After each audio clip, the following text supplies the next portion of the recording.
Blizzard Entertainment presents The Doom of Caresh by Adam Christopher, prequel to World of Warcraft, The War Within, narrated by Ray Porter. Chapter 2, The Devouring War.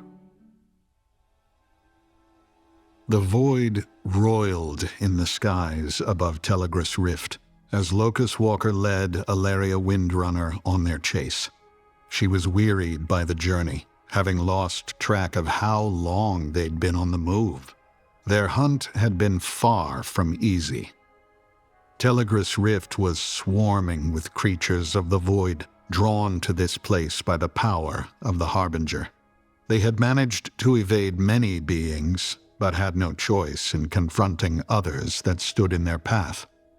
True enough, they had all, so far at least, been dispatched with ease, but Alleria could not deny how her mind lingered less on the battle and more on the picture of Caresh that Locus-Walker had painted for her. They followed a trail that was invisible to the eye, though not to the senses. At first, Alleria merely followed and listened, but as they neared their quarry, she began to feel it, the way the void seemed to bend around their target, as though a huge boulder had been thrown into a mighty river. The energies of the void parted around it, the current disturbed, the wake turbulent, unstable. That sensation had grown ever stronger, and they stopped, hidden behind a shard of rock that rose like a blade from the barren ground of the rift. The rim of the shard was haloed with a bright violet light, betraying the presence of the void revenant ahead of them. "Remember," said Locus-Walker, "this creature is far more dangerous than those we have so far encountered. Its heart belongs to me, but it will take the both of us to overcome. Do not underestimate its strength." Alleria tightened her grip on her bow. "And do not underestimate mine." The Locus-Walker turned his inscrutable face to hers. "You seek the power to destroy your enemy, but Xal'atath will wield even your own power against you. You must first find balance." Alleria's face fell. Locus-Walker had promised much would be gleaned from this journey, but right now, she couldn't see any moral or lesson from his potted history of a lost world. What struck her far more was that the powerful being before her, who claimed it best she let go of her every attachment, had once been fallible, emotional, had once loved and fretted and feared as she now did. "What became of the Careshi, of Chryson?" Alleria asked, knowing it would needle him. "Is she like you now? Or did she fall along with your world?" Her mentor did not answer. Alleria frowned and was about to ask again when the violet glow ahead flared brightly and vanished. Locus-Walker stepped out from behind the stone, Alleria at his side, bow raised. The plain was empty. Of the void revenant, there was no sign. Alleria lowered her weapon. "Are we sure that was the one?" "It was. Did you not feel it?" Alleria nodded. "Perhaps it could feel us." Locus-Walker drifted a slow circle, scanning the landscape around them. Alleria did the same, her bow at the ready. Then she saw it, far away, amidst scattered boulders, a flash of violet, and in her mind, another pull, another tug of the void. She opened her mouth to shout, but Locus-Walker flew past her. Alleria followed at a run. "Beware, Locus-Walker. The All-Devouring comes." Those words haunted me, along with that terrible day when the sky had pitched into a purple-tinged night without stars, a night that many feared would prove unending. And yet, this was not the day of Caresh's demise. Yes, there was unease. The markets remained closed, not just in Manusa, but in every city-state. People locked themselves indoors, fearful of the violet-purple glow that had cast the world into grim, unnatural shadow. Salhadar convened the Council of Oracles, and many plans were discussed and debated as rumors grew, not just that the sky heralded the end of all things, but that the oracles were in hiding. Unrest churned among those who had seen the radiant visions and knew that action should have been taken long ago. But it all came to naught. There was disbelief at first, morphing to relief, joy even, as the oracles emerged and put forward a plan to banish the long and evil night. This plan was not rooted in technomancy, but in a turn to the ancient ways, which brought comfort to the minds who wished to find it. The people celebrated, and then, with a resilience worthy of admiration as well as surprise, returned to their daily lives. Either the Careshi were stronger than I had hoped, or their memories were shorter than I'd expected. Perhaps it was a little of both. But I understood my new oath, the new work of my life. My resolve had never been stronger. I had a world to save, and time was running out. Although our departure had been delayed by the encroaching void, I accepted Chryson's suggestion, and we made a new home in Tazesh. And while Manusa would forever be my city, the months that followed among the bustling markets of Tazesh were happy ones, and it was to Chryson I owed this joy. Salhadar had elected to stay in the city, as did the Soul Scribe. This meant the spell dancers, too, had found a fixed abode, the first in many a season. At first, Chryson bristled against this. She and her brothers and her sisters were nomads. A life on the road was their oath. To stay in one place was to build a prison for themselves, trapping the very spirits they danced to free. But while Tazesh was the true home for neither of us, it was here we found other advantages. We could walk the markets and traffic with the citizenry, and there were no eyes to watch us, no eavesdroppers to whisper. Tazesh was freer in many ways, it seemed, and its people discarded the norms that had once labeled our relationship taboo. With the Ravel, the work was as difficult as it was important. True to their word, the Ravel were eager to aid my research, but relocating my laboratory wholesale from Manusa was a bridge too far. The High Priest instead gave me a license to use what Tazesh was most famous for, its market. The market sprawled as wide as Manusa itself, a town within a town, so large it had its own districts and precincts. The tables and stalls piled with every kind of ware from every corner of Caresh. In truth, while I had been here before, it still made my head spin with both its size and its beauty. The towering spires, the colored suncloths that stretched between them, spanning impossible lengths, the rich smoke that rose between stalls, carrying the smells of 100 cuisines from a dozen lands. Distracted as I was by the importance of my work and the doom I had to prevent, I came to rely on Chryson's help in gathering what I required, for she was well-traveled and far more at ease dealing with traders and craftsmen than I, able to strike bargains with merchants to whom I could barely offer the simplest of greetings. The work progressed, and Chryson was by my side. And yet, there was something very wrong. Beware Locus-Walker, the All-Devouring is coming. The voice remained.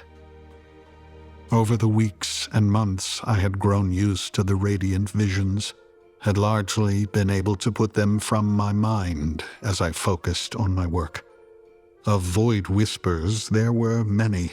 Indeed, from the very moment I first turned my visor scopes upon the void, I heard the creatures there speak. But this voice was that other thing, the one from before, the one that was different, the one that had planted a seed of fear within me, the one that I knew had sought me out.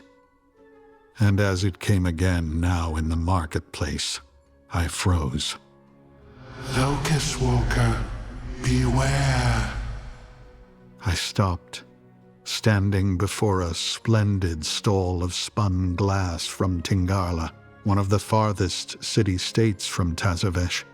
The goods commanded a high price indeed, the merchant careful to vet those she thought could afford it, even as they approached her table. Locus-Walker, beware. The All-Devouring is coming. He is near. He is the end. He is Dimensius. He is a lord of the void, and he hungers. It was Chryson who broke the spell. I recovered my senses and found her apologizing to the merchant, who stared with wary eyes at this nuisance blocking her stall. Chryson pulled me away in a silent daze back to our quarters, and it was there she waited patiently for an answer while I recovered my senses. I told her, and she listened, and when my tale was done, she considered what I had said with care, her questions and observations astute.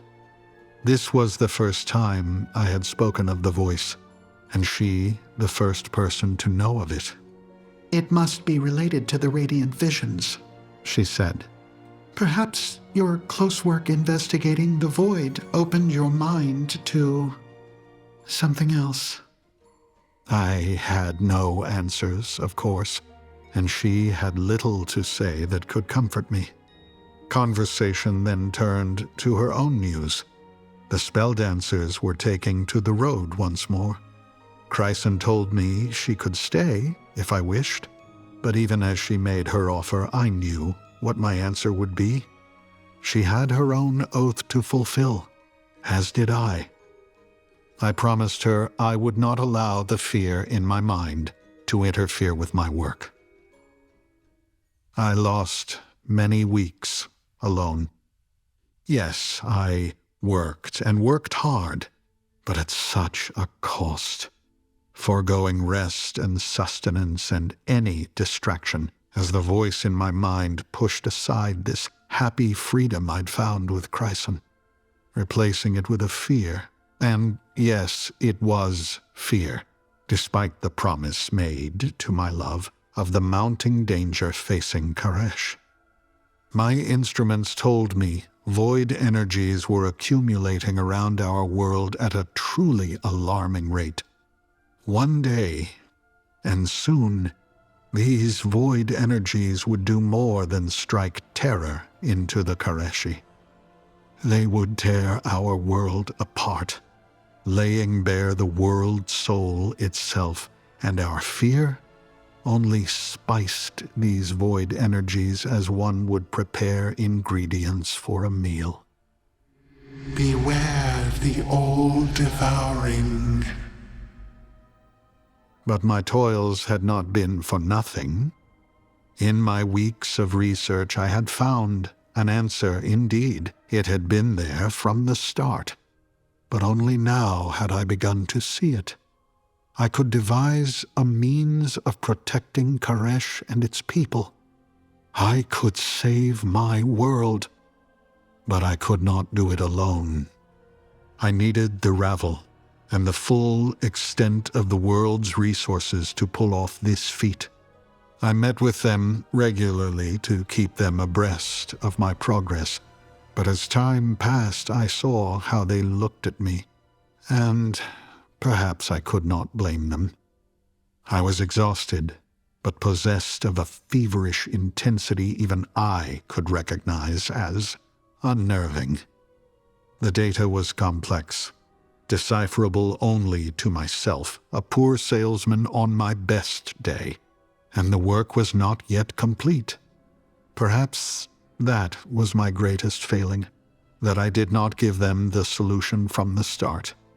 But I wanted to be sure, so I waited. And that wait cost me. And all the while, the voice. What was once a simple warning was now a strange poetry that pulled at my every thought. Locus-Walker, beware. The All-Devouring is coming. After a long stretch of sleeping in my laboratory, barely emerging for meals, I returned home to find Chryson waiting for me. Seeing her was a glorious balm for my troubled mind.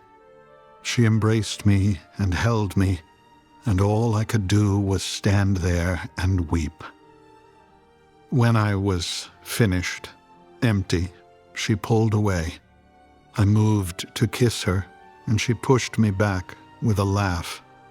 She prepared a bath, which was long and hot and wonderful, and I did nothing but succumb to her attentions as she scrubbed and washed the lost weeks away. Then she drained and drew the bath afresh to join me in it, and for a time I forgot about the void and the Ravel. Chryson even managed to drown out the voice in my mind. I felt complete, whole. For the first time in weeks, I felt like myself. Wrapped in linens, we sat in the warm evening air and drank wine, and she told me of the places she'd been and the dances she'd danced, why she loved Caresh, even under the dark, void-touched skies, and why she loved life, and why she loved me.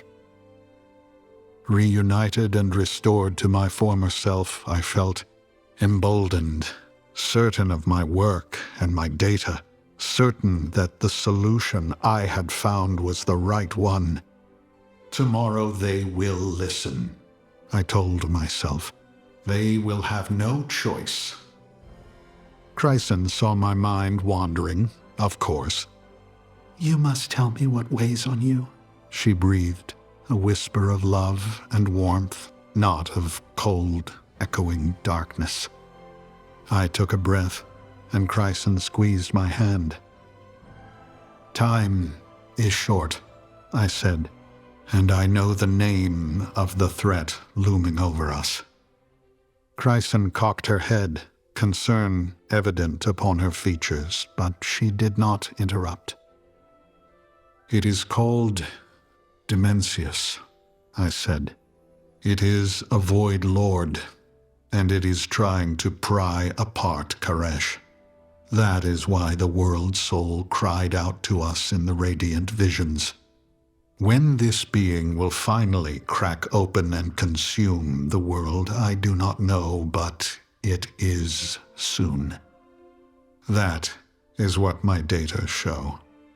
The world will be torn asunder, and the Careshi will die in darkness and pain and terror. I saw the change in Chryson's features, a hint of that fear I knew so very well, now taking root inside her. I grasped her hand close to me. But I can save Caresh. Her eyes were wide with wonder. You can stop a void lord? At this I shook my head. No, and I believe nothing can. Dimensius will pry the planet apart. It is an unstoppable force. But you said... I squeezed her hand. I said I can save Caresh, or most of it.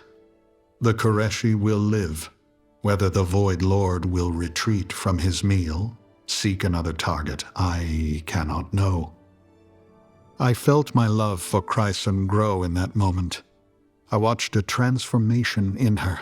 Her faith, her pride in me and my work and my oath, imparting a strength to her being as it did to my own. She even laughed softly. What do the Ravel say?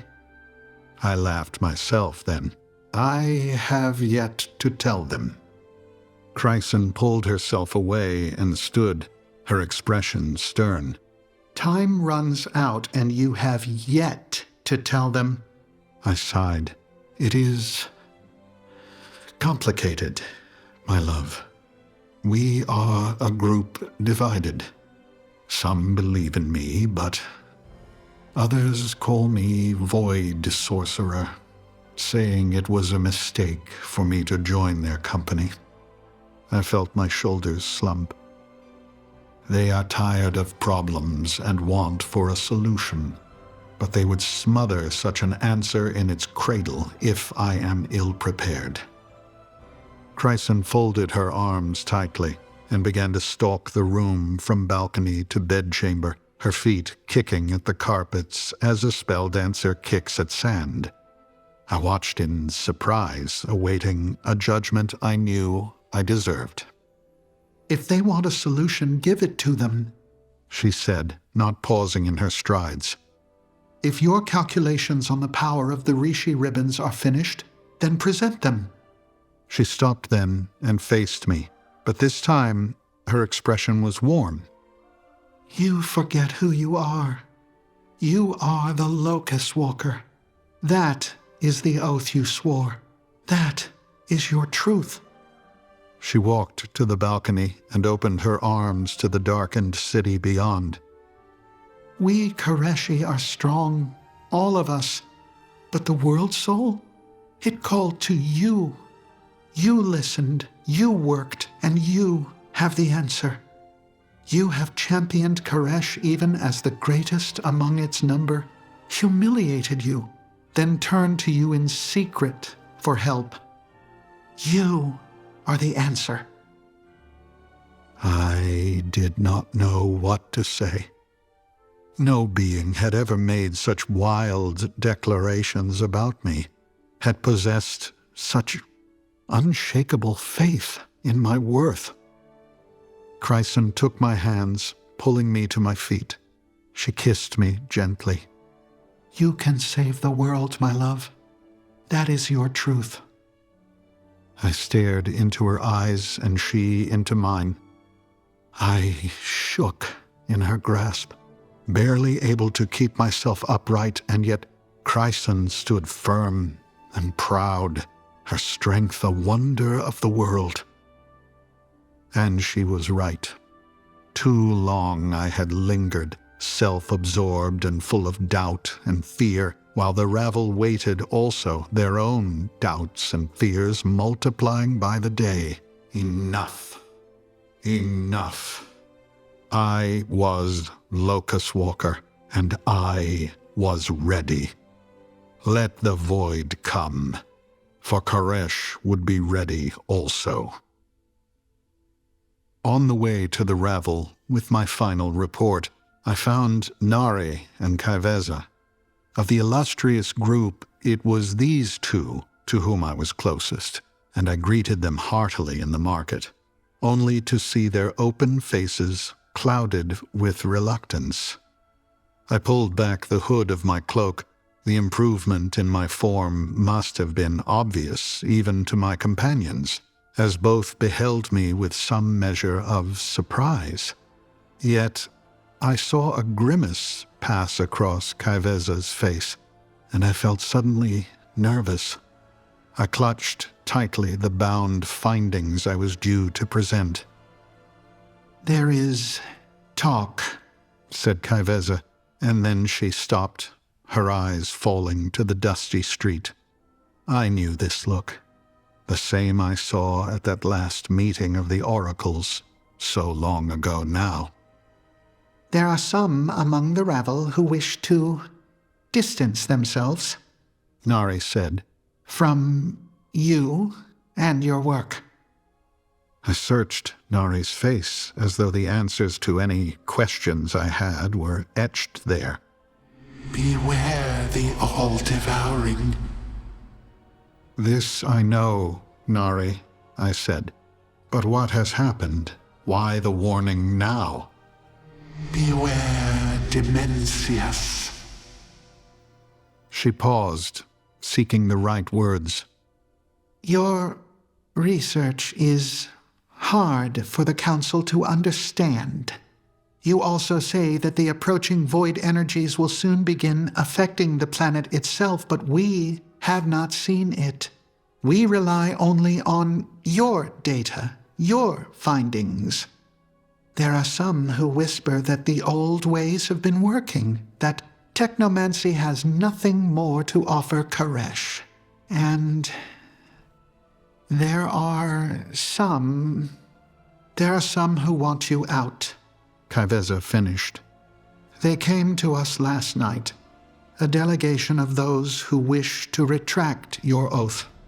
Those who think of you not as Locus-Walker, but as Void Sorcerer. They will be waiting for you. I shook my head, but Nari's urgent tone bore into me once more. Listen, there is still time to right the course, but little of it. You have supporters. We are fortunate to count Salhadar among them, but even their patience begins to run dry. They need solutions. I had learned to take Nari's counsel seriously, even more so than that of my old friend Kiveza. As both a covert agent of the Oracles and a member of the Ravel, Nari saw and heard more than any other. People confided in her without even realizing it, and there was none with a better understanding of the current state of play than she. Beware the All-Devouring. I have the solution, I said, and not without a little pride. Here, look, the work is done. I am ready. I began to sort my papers until Nari stilled my hand with her firm grip. Beware Dimensius. You are certain? Beware this Lord of the Void. I nodded. It is why I called the meeting today. He hungers. I can save Caresh. Nari and Kiveza exchanged a glance. If they spoke, I could not hear them, for I was listening to another voice entirely. At Chryson's urging, I had issued the summons later than usual, and to the Ravel's credit, they responded in kind. As I made my way to the guild hall with Nari and Kiveza at my side, I thought of their warning. Perhaps the speed of the Ravel's reply was not due to an eagerness to hear my solution, but rather enthusiasm to witness my downfall. And, despite the detour of my conversation in the market square, we three arrived at the meeting place well before the remaining members of the secret society, as I had intended. Casting aside my customary traveler's cloak, I welcomed my peers one by one when they arrived, noting with some pleasure the shock on their faces at the sight of me, bathed and proper, attired in my finest technomancer robes of gold and purple, the coronet of a nobleman of Manusa sitting on my brow. At this, even Bilal, leader of Tazesh himself, could not resist a smile, bowing low but with good humor before me, despite the difference in rank between us. Yes, there was a change in me, and all could see it. It was now on my shoulders to make that change worthwhile. I had spent the preceding months demonstrating the problem to minds that were increasingly closed to me. Now I would open them once more and show the solution. My plan is both a simple one, I began, and the most complex undertaking Caresh will ever see. I did not need the binding of parchment I had brought with me, for I could recite every detail of my scheme like a well-loved song. But I had brought something else to aid in my argument, and I took it out now. It seemed light as nothing, a mere strip of silver cloth, smooth, billowing with motion like a gentle river. But when I moved it in my hands, a light shone from deep within, casting arcane beams across the guild hall, pale yet otherworldly, leaving none in doubt as to the nature of the power woven into the very fabric itself. The Rishi ribbons are something we all know, I said. They are held by most of Caresh's leaders, symbolic of our ties to the ancient ways. They form part of our history, a reminder of our past. But I say to you now, they are also the key to our future. We know the arcane lives within them, but it is I who have found the secret to calling upon that power. I held the strip up above my head. Through devices of my design, these sacred artifacts can transmute any kind of energy into pure arcane power. This power can be harnessed, funneled through the cores of great reactors, the plans of which I have also drawn.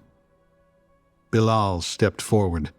I lowered my hands, showing the Rishi ribbon to him, and he studied it, although at a pace removed, as if he were perhaps afraid to touch it himself. Finally, he looked upon me.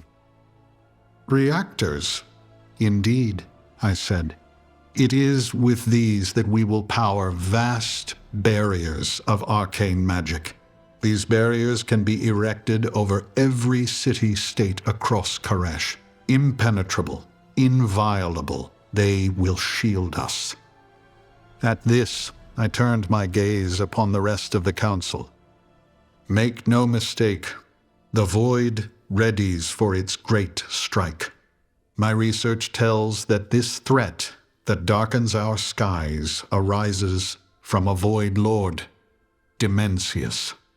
This terrible being will crack open our world when it feels the time is right, and we move quicker to that doom with each passing moment. That cannot be prevented. I held up the simple strip of cloth again. But he will find no matter to feed on. We, the Careshi, will survive, safe beneath our barriers.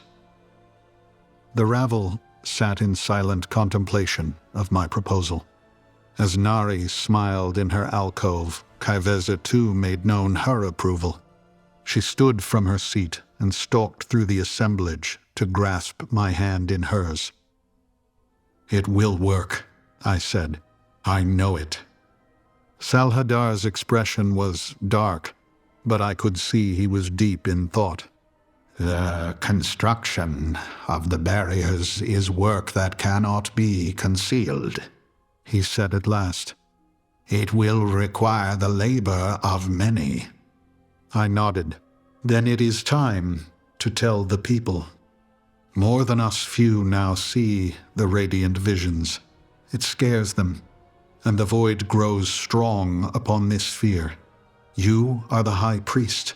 The people look to you and the oracles for answers.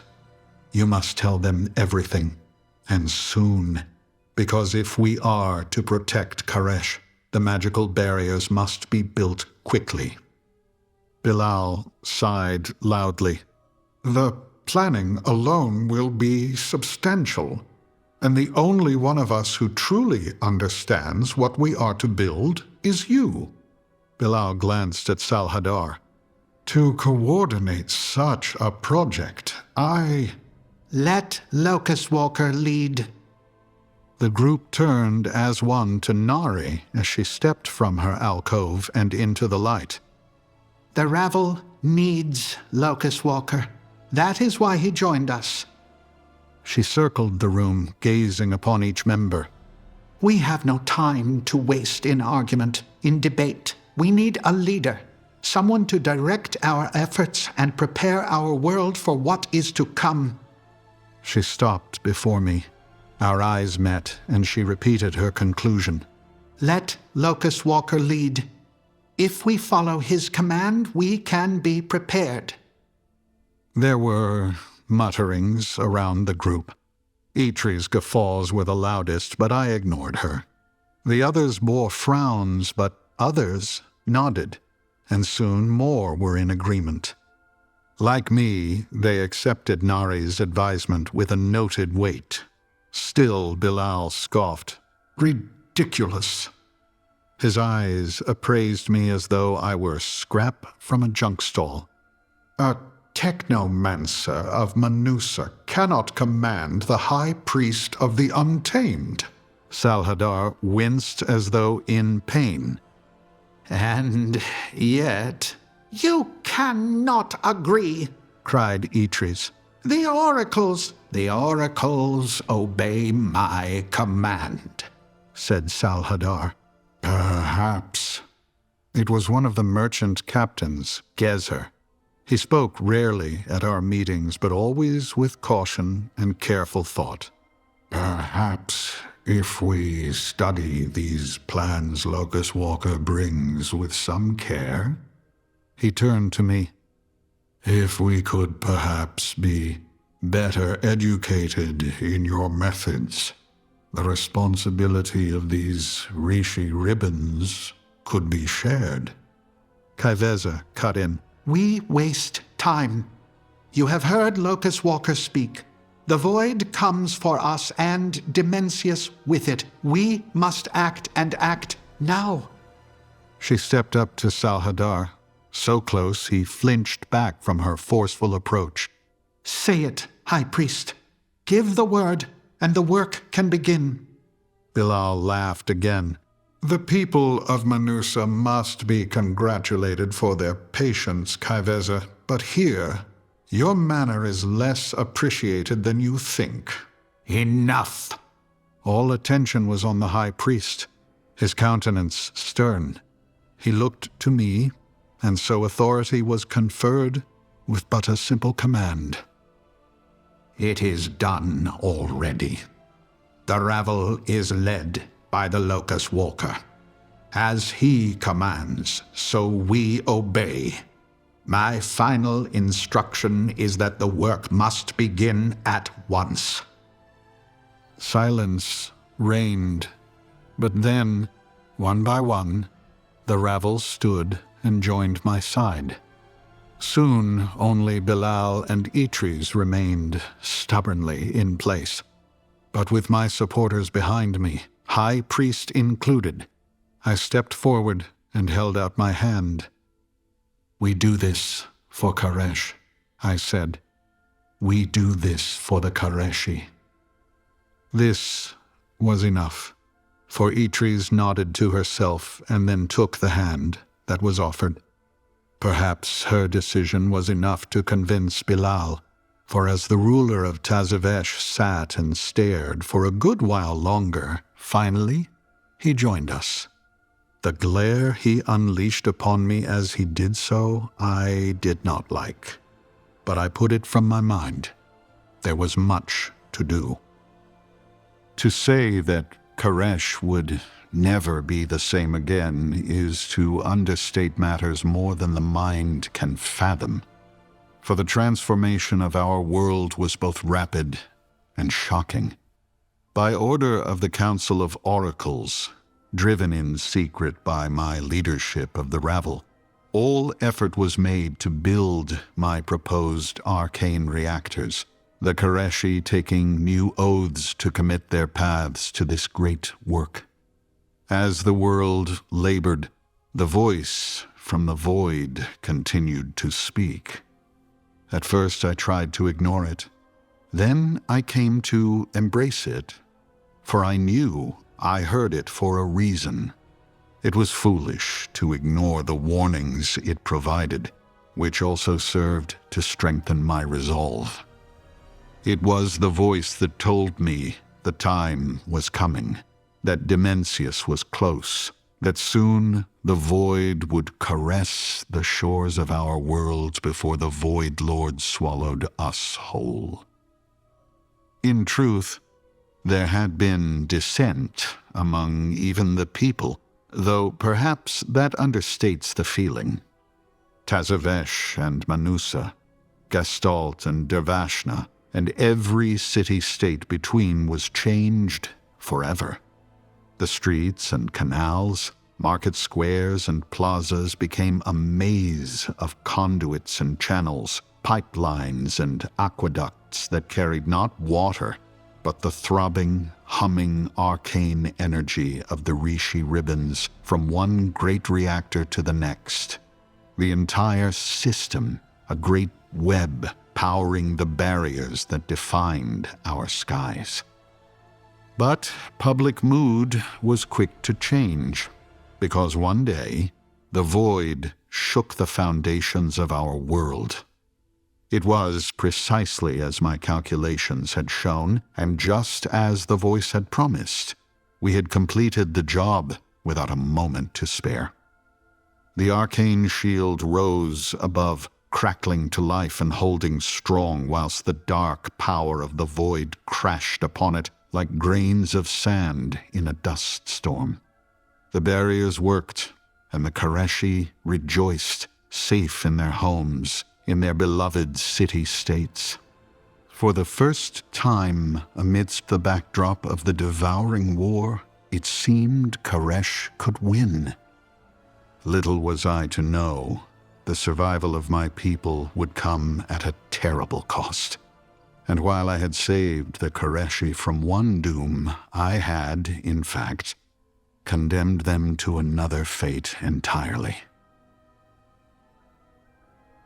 The story continues in The Doom of Caresh, Chapter 3, Ethereum.